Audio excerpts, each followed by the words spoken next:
آپ سے کہا جائے کہ کسی ایک واقعے سے متعلق، کیونکہ آپ اس کے بارے میں ایک کلیئر سٹینڈ رکھتے ہیں، تو اگر کسی واقعے کے متعلق آپ سے یہ پوچھا جائے کہ آپ اس کو فلاں واقعہ یہ ہوا آپ نے سنا، اور آپ سے پوچھا جائے کہ آپ فلاں شخص کو قاتل گرداننے کے لیے تیار ہیں، جبکہ یہ واقعہ کربلا 1400 سال پہلے ہوئی ہے، تاریخ بھی غلط ملت ہے، مکس ہے، سچ ہے، جھوٹ ہے، اس کے باوجود آپ کوئی کلیئر کٹ سٹینڈ اور حتمی رائے لے سکتے ہیں کہ فلاں شخص مجرم تھا؟ مجرم کا مسئلہ ہی نہیں ہے یہ، دیکھیں بڑا انہوں نے رخ بدل دیا ہے. ہم تو مجرموں کو اسپیسیفائی اس طریقے سے کرنا ہی نہیں چاہتے ہیں، اس سے تو غرض ہی نہیں ہے. ہم تو اس واقعے کے پس منظر، اس کے ایفیکٹس کو ڈسکس کریں. مثال کے طور پہ آپ اسے سمجھیں کہ مسلمان 10 ذوالحجہ کو سنت ابراہیمی پوری کرتے ہیں، تو کیا ہم 10 ذوالحجہ کے کانٹیکسٹ میں یہ ڈسکس کرتے ہیں کہ جو مینڈا قربان کیا تھا ابراہیم علیہ السلام نے وہ کتنے کلو کا تھا، یا اس کے سینگ کتنے تھے، ان کا کلر کیا تھا، یا جب انہوں نے ذبح کیا تھا تو اس کے کتنے حصے کیے تھے، کتنی بوٹیاں بنائی تھیں، اس کو بھون کے کھایا تھا یا سٹیم روسٹ کیا تھا، یہ ڈسکس کرتے ہیں. یہ انٹرسٹ کی چیزیں ضرور، اصل چیز ہم اس تھیم کو فالو کرتے ہیں کہ ابراہیم علیہ السلام نے اللہ کے لیے قربانی دی. واقعہ کربلا اس سے ریلیٹڈ نہیں ہے کہ جی ان کے اوپر پانی بند ہو گیا، ان کے اوپر ظلم ہوا، کتنے بندے شہید ہوئے، یہ سیکنڈری چیز ہے. اصل چیز ہے کربلا ہوئی کیوں نبی علیہ السلام کی محنت کو 50 سال کے اندر اس لیول تک پہنچا دیا گیا کہ ہزاروں صحابہ زندہ ہیں اور نبی صلی اللہ علیہ وآلہ وسلم کی پوری اولاد ذبح کر دی جاتی ہے. ہم تو یہ کہہ نہیں رہے کہ کیسے ذبح کیا انہوں نے، آری چلائی تھی یا تلوار چلائی تھی، یہ تو واقعہ کربلا تو سب کو پتہ ہے، ان کی شہادت بھی سب کو پتہ ہے. جامعہ ترمذی میں حدیث ہے حسن و حسین جنتی نوجوانوں کے سردار ہیں، اور ان کی والدہ جو ہے وہ جنتی عورتوں کی سردار ہیں. اور المستدرک الحاکم میں حدیث ہے حسن و حسین جنتی نوجوانوں کے سردار ہیں اور ان کے والد ان سے بھی بہتر ہیں. تو یہ تو ڈیفینٹ حدیثیں ہیں، یہ تاریخ تو نہیں ہے، نبی علیہ السلام کے فرامین ہیں. تو ان کی موجودگی میں ان کے ساتھ یہ کچھ کیا جائے تو ہم نٹی گریٹیز میں نہیں پڑھتے، ہم اس تھیم کے اوپر کہ یہ کون سی چیز تھی جس نے خلافت راشدہ کو ملوکیت میں بدل دیا، ہم اس تھیم کے اوپر بات کرتے ہیں. ہم کہتے ہیں چھوڑ دیں، بندے زندے چھوڑیں، الٹیمیٹلی کیا نکلا ہے، کس کی وجہ سے ہوا ہے، وہ تو احادیث کی کتابوں میں موجود ہے. ہم کب کہہ رہے ہیں خفیہ کیمرے لگا گئے جی کس نے گولی پہلا تیر کس نے چلایا، یہ وہ ہم تو بتا رہے کس کے دور حکومت میں ہوا اور ان کا اپنا کردار کیا تھا، اس کو کس طریقے سے لا کے تخت پہ بٹھایا گیا. وہ ساری کی ساری چیزیں تو سامنے ہیں، وہ تاریخ کی کتابیں نہیں ہیں، حدیث کی کتابیں ہیں. اگر آپ کہتے ہیں کہ بخاری مسلم سے ہم نے صرف رفع الیدین کی حدیثیں لینی ہیں یا ایمانیات کی حدیثیں لینی ہیں اور باقی جو بخاری اور مسلم میں آل امیہ کی بدماشیوں کو ننگا کیا گیا ہے وہ ہم نے نہیں لینی ہے، تو سر پھر آپ اپنے آپ کو کلیئر کٹ، پھر ہم آپ سے واقعہ کربلا نہیں ڈسکس کریں گے، حجیت حدیث میں بات کریں گے. آپ کو اپنے آپ کو منکرین حدیث کہنا پڑے گا. یہ آپ اسکروٹنگ کیسے کریں گے؟ اس سے بڑی بات مجھے یہ بتائیں کہ عظمت صحابہ بڑی چیز ہے یا عظمت محمد رسول اللہ صلی اللہ علیہ وآلہ وسلم؟ تو بریلوی یہی تو رونا رو رہے ہیں، وہ کہہ رہے ہیں کہ قرآن میں تھوڑی آیات ہیں. آپ پھر مڑ مڑ کے پڑھتے ہیں قل انما انا بشر مثلکم، اس میں تو نبی علیہ السلام کی تنقیص ہو رہی ہے. تو ہم ان کو کیا کہتے ہیں کہ تنقیص مقصد نہیں، نعوذ باللہ نہ ہو رہی ہے، آپ افضل البشر ہیں لیکن آپ کی سپیشیز بشر ہے.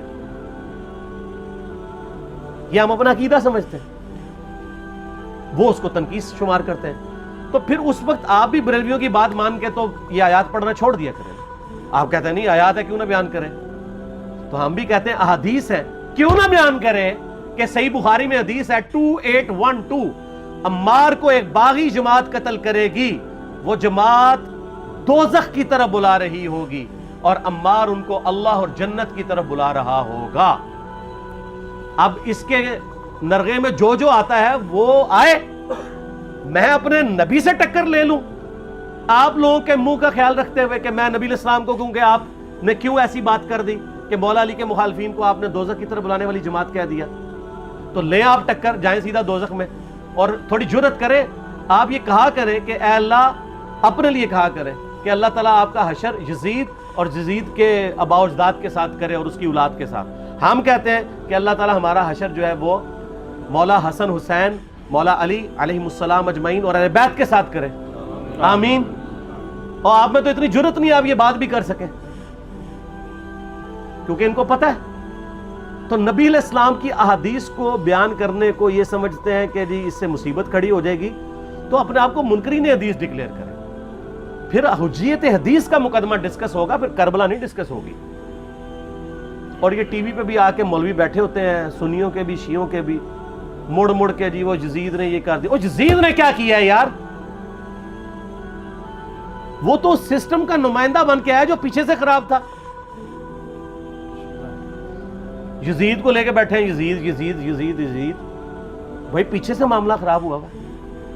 اگر نہیں یقین آتا تو یہ بخاری مسلم کی میں نے آلموسٹ 200 سے زیادہ احادیث مین اسٹریم کی کتابوں سے اکثر بخاری مسلم جمع کیے, پڑھے. اور سر میں نے تو ان کو چیلنج دیا ہے, یہ حدیثیں پڑھ کے نا اپنے ممبروں سے صرف ان حدیثوں کی تشریح اپنی پبلک کے سامنے کر دیں. نہیں کر سکتے تو وہ لعنت کے مستحق تو ہو رہے ہیں حق چھپا کے, اور قیامت دن کے منہ پہ لگام ڈالیے. اور پھر مڑ مڑ کے کہتے ہیں نہیں جی وہ کچھ چیزیں خاص ہوتی ہیں, وہ عوام الناس کے سامنے نہیں کرنی چاہیے. وہ صحابہ کرام بھی بعض اوقات ایسی باتیں پبلکلی نہیں کرتے تھے. میں نے اس کے اوپر بڑا ایک میرا کلپ ہے یوٹیوب پہ, مولا علی سے متعلق 5 جھوٹ. تو میں نے کافی ساری چیزیں اس میں ڈسکس کی ہیں. لیکن میں یہ کہتا ہوں کہ اللہ کے بندو, جو چیزیں نبی علیہ السلام نے منع کی ہیں بیان کرنے سے, وہ تو ہم ڈسکس کر بھی نہیں رہے. میں نے آج تک آپ کو منافقین کے نام بتائے؟ آپ نے حذیفہ ابن یمان کو بتائے تھے نا آپ صلی اللہ علیہ وسلم نے, صحیح بخاری میں آتا ہے. تو میں نے آپ کو بتائے, آپ رازدار رسول تھے, وہ ختم ہوگی بات. میں نے کبھی ڈسکس کی ہے؟ اگرچہ میں نے صحیح مسلم کی حدیث 7035 نمبر ڈسکس کی ہے کہ نبی علیہ السلام نے فرمایا میرے صحابہ میں 12 منافق ہیں, وہ کبھی بھی جنت میں داخل نہیں ہوں گے یہاں تک کہ سوئی کے ناکے سے اونٹ نہ گزر جائے. اور ان میں سے 8 ایسے ہیں جس کی کمر پہ دوبیلا پھوڑا نکلے گا. میں نے آج تک آپ کو بتایا کہ کس کس کی کمر پہ دوبیلا پھوڑا نکلا اور اس کی موت اسی پھوڑے میں ہوئی ہے؟ بتایا؟ تو میں تو وہ چیزیں ڈسکس بھی نہیں کر رہا, میں وہ چیزیں ڈسکس کر رہا ہوں جو نبی علیہ السلام نے علامات النبوہ میں بتائی ہیں. یہ امام بخاری حدیث نبوت کی دلیل کے چیپٹر میں لے کے آئے ہیں, اور امام بہقی نے 3500 احادیث پر مشتمل ایک کتاب لکھی ہے دلائل النبوہ, کہ ہم نبی صلی اللہ علیہ وسلم کو نبی کیوں مانتے ہیں, اس کے اوپر. اور اس میں یہ ساری حدیثیں عمار بن یاسر کے قتل والی لے کے آئے ہیں, بتانے کے لیے کہ دیکھیں ہمارے نبی علیہ السلام کی نبوت کی دلیل ہے کہ آپ نے اپنی وفات کے آلموسٹ 30 سال کے بعد ہونے والے واقعے کو پہلے ہی بتا دیا. یہ حدیثیں چھپانے والی نہیں, بیان کرنے والی ہیں. علامات النبوہ کی حدیثیں آپ کہتے ہیں چھپائیں. اگر کوئی حدیث دنیا میں نہیں چھپائی جا سکتی نا تو علامات النبوہ والی حدیث ہے, کیونکہ وہ تو نبی صلی اللہ علیہ وسلم کی نبوت کو جسٹیفائی کرتی ہے. ورنہ میرا ایک معصومانہ سوال ہے کہ نبی صلی اللہ علیہ وسلم نے یہ باتیں کر کے ان کے زوم میں نعوذ باللہ امت کو مصیبت میں ڈال دیا. آپ نے خود ہی فرمایا کہ یہ ہوگا. کیوں فرمایا آپ نے؟ میں تو بیان کر کے مجرم ہوں. تو جس نے مجھے خبر دی ہے ان کے بارے میں آپ کا کیا خیال ہے؟ یہ مسند احمد کی حدیث یہ میں نے گھر بیٹھ کے بنائی ہے کہ میری بیوی کا کیا حال ہوگا جس پہ خوف کے کتے بھونکیں گے. تو سیدہ عائشہ سے مجھ سے زیادہ نبی علیہ السلام کو محبت تھی, لیکن آپ اللہ کے پیغمبر تھے, آپ نے اپنے گھر کی خبر بھی نہیں چھپائی, بتا دی کہ یہ ہوگا. اور اس سے بڑھ کے آپ صحیح بخاری میں دیکھیں عمار ابن یاسر کا خطبہ ہے.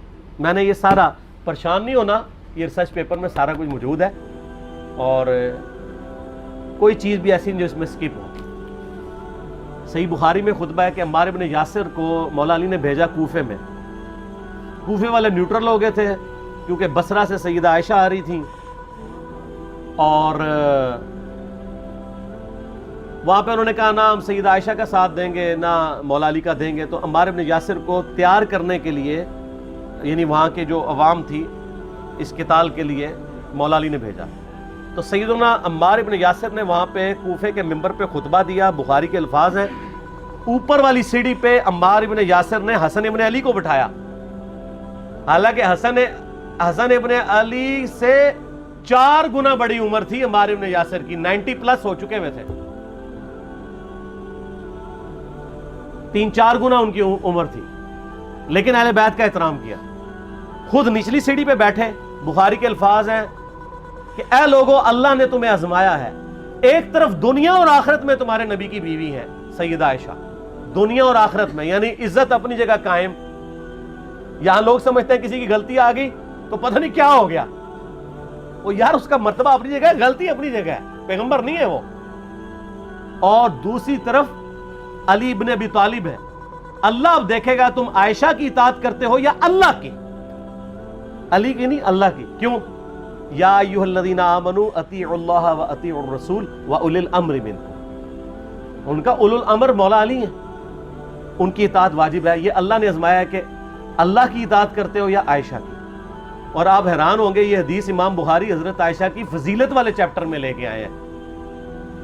اگر امام بخاری مشورہ کر لیتے نا ناسبیوں سے تو انہوں نے کہا تھا سر آخری صحیح رکھو, پچھلے والا رہن دو, بلکہ پچھلے والا رکھو آخری والا رہن دو, کہ عائشہ دنیا اور آخرت میں. وہ حدیث گھڑنے کا میں آپ کو طریقہ بتاتا ہوں, کاٹ چھانٹ کرنے کا. وہ آدھی حدیثیں لکھتے ہیں نا, آدھی حدیث ایسے لکھتے ہیں امام بخاری کہ سیدہ عمار ابن یاسر نے خطبے کے دوران فرمایا کہ سیدہ عائشہ دنیا اور آخرت میں تمہارے نبی کی بیوی ہیں, بس. لیکن امام بخاری نے پوری حدیث لی ہے, آگے وہ بھی ڈالا ہے کہ اللہ آزما رہا ہے کہ عائشہ کی اطاعت کرتے ہو یا اللہ کی, جیسے آپ کے علماء کر رہے ہیں.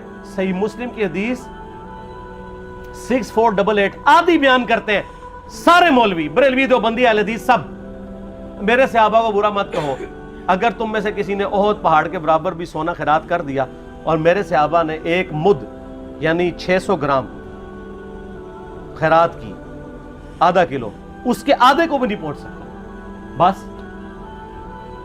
حالانکہ یہ مسلم کی حدیث سٹارٹ اس سے ہوتی ہے کہ عبد الرحمن بن عوف کو خالد بن ولید نے گالیاں دی جھگڑے کے دوران. حالانکہ دونوں مسلمان تھے, دونوں صحابی تھے. آپ نے حضرت خالد بن ولید کو بلا کے ڈانٹا, فرمایا تم میرے صحابہ کو برا مت کہو. تو خالد بن ولید نے تو آگے سے نہیں کہا حضور میں بھی صحابی ہوں. ان کو پتا تھا کہ عبد الرحمن بن عوف نے اس وقت اسلام قبول کیا جب اسلام کا مطلب تھا مار, تکلیف اٹھانا, اور خالد بن ولید نے گولڈن پیریڈ میں صلح حدیبیہ کے بعد اسلام قبول کیا. میں اب تم لوگ یہ کر رہے ہو, تم لوگ اگر احد پہاڑ کے برابر بھی سونا خیرات کر دو, یعنی صلح حدیبیہ کے بعد والے لوگ میرے ان کے برابر نہیں ہو سکتے.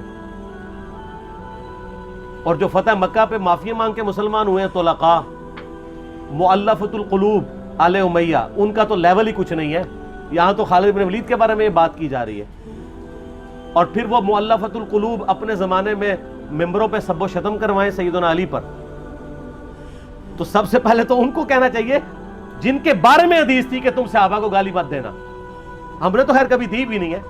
اور میں یہ آخری جملہ ان کو ایسا بولتا ہوں کہ جو ان کے دماغ تک ڈرل کر جائے گا کہ آل امیہ نے جو کچھ اپنے دور کے اندر سیدنا علی کی گستاخیاں کی ہیں نا, ہم نے تو ویسی کوئی ایک گستاخی بھی آل امیہ کے بارے میں نہیں کی ہے. میں نے آج تک آل امیہ کے اوپر بائی نیم کسی کے اوپر لعنت کی ہے؟ حالانکہ یہ مولا علی پہ کرتے رہے. یہ ہے لعنتی خود ہو گئے نا, جب مولا علی پہ لعنت کی تو لوٹ آئی. مسند ابی اعلیٰ میں صحیح سند کے ساتھ حدیث موجود ہے, مسند احمد میں بھی موجود ہے کہ سیدنا علی کو جس نے گالی دی اس نے رسول اللہ کو گالی دی صلی اللہ علیہ وسلم. جب ام سلمہ نے کہا تھا, شیخ زبیر صاحب نے اس کو تحکیم میں صحیح لکھا ہوا ہے فوٹ نوٹ کے اوپر, کہ لوگوں تمہارے ممبروں پر رسول اللہ کو گالیاں دی جاتی ہیں, تو انہوں نے کہا معاذ اللہ, ہم کب کہیں گے, ایسا نہیں ہو سکتا.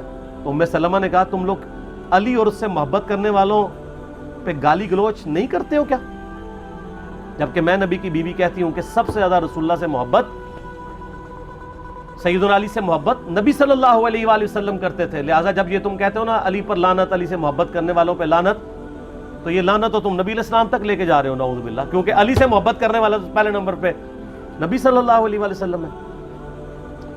اور پھر کہتے ہیں سب کا مطلب تنقید ہے. اور نہ, پرانیاں گلاں, پرانے بابے, پرانے بزرگ, جھوٹے ہو. صحیح مسلم کھولو 6229 غدیر خم سے اگلی حدیث, لعن اللہ ابا التراب کے الفاظ ہیں, مٹی والے ابن ابی طالب پر لعنت, یہ الفاظ موجود ہے. سب کا ترجمہ لعنت ہی ہے, تنقید نہیں ہے. اچھا پھر میرا معصومانہ سوال ہے کہ اس کا مطلب ہے صحابہ پہ تنقید کرنا اچھا کام ہے؟ کہیں گے نہیں تو بتاؤ یہ برا کام کون کرتا تھا؟ شیعہ کا ابا کون ہے؟ رافضیوں کا ابا کون ہے؟ آل امیہ۔ تو لہذا شیعہ نو میں کہنا کہ تسی شیخین کے اوپر بکواس اور تبرہ کرنے کی بجائے نا آپ لوگوں کو حقائق بتائیں کہ ٹوٹی کمند کہاں۔ یہ سب مجرمین آل امیہ ہے، اور یہ آل امیہ اور بنو ہاشم کی لڑائیاں نبی علیہ السلام کی بعثت سے پہلے چل رہی تھی، صدیوں سے چل رہی تھی۔ وہ تو پھر اللہ نے بنو ہاشم کو نبوت کے لیے چنا تو ان کو یہ پھر جیلسی ہضم نہیں ہوئی، وہ چیز آگے چلتی رہی۔ خیر چھوڑ دیں، ایک تلخ ٹاپک ہے۔ صلاۃ بر محمد و آل محمد، اللہم صلی علی محمد و علی آل محمد۔ ٹھیک ہوگا؟